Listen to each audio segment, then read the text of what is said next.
Recently, President Trump said that we need um, 10 to 15,000 troops on our border in order to be ready and to meet the caravan that's coming um, through um, border through Mexico, U.S. Um, it's people are walking, as you know, groups of people, supposedly to get away from the places. Um, they've been marching now, or walking for a while, and they're still a few weeks away after you pass Mexico and you get in the U.S. border. And they're still away from us, but there's still coming 15,000 active soldiers to meet for them.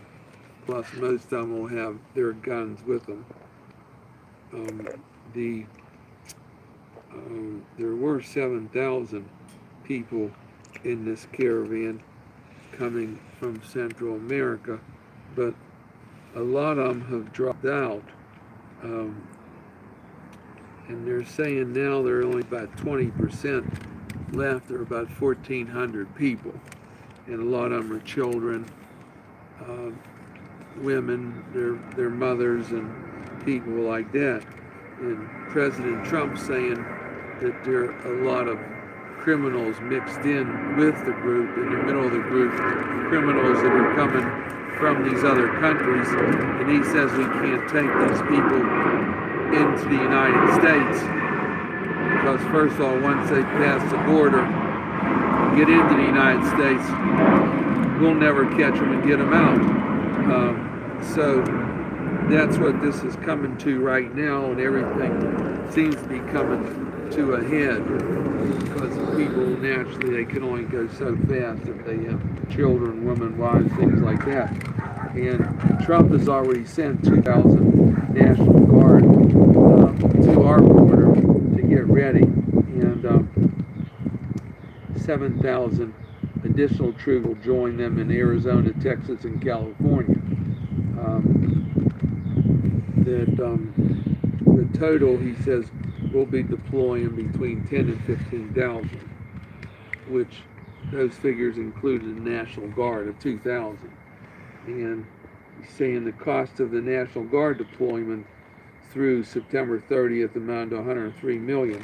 But I don't know what this is going to cost total, but at one time they said it would be 115 million for us to pay for all these troops through the middle of next month.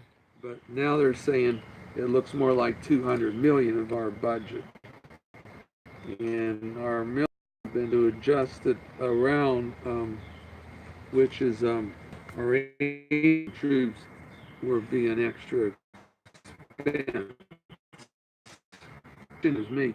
I know a lot of these women coming, mothers with their children. They wanted to get their children out of these countries where they were punishing them, and they also didn't have food and things like that. And I would say, but I would guess that some of these women are pregnant.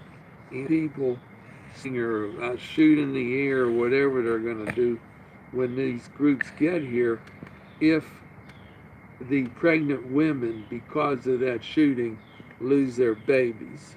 I'm not saying that'll happen, but I'm looking. I know a woman when she's pregnant, she starts getting what to do, running, falling back and forth, and these babies inside them are adopted. Say have real legitimate cases going against the U.S. government, and to settle those cases just for the babies, we're talking about millions and millions of dollars. Now, I'm not saying I have all the answers, but I'm just looking for things that could happen. And I don't know how you could pull these pregnant women out, but you're going to have to do something because I hate to see if they went to court, these babies and sue the United States government for what happened with this caravan, which they weren't supposedly anything wrong, and these babies lost their lives or weren't born. Um, you're talking about something that could run in, it'd be way more than millions. It could run into the billions. But anyway, we're going to try to keep up with this, and I'll be reporting on it every few days. Thank you.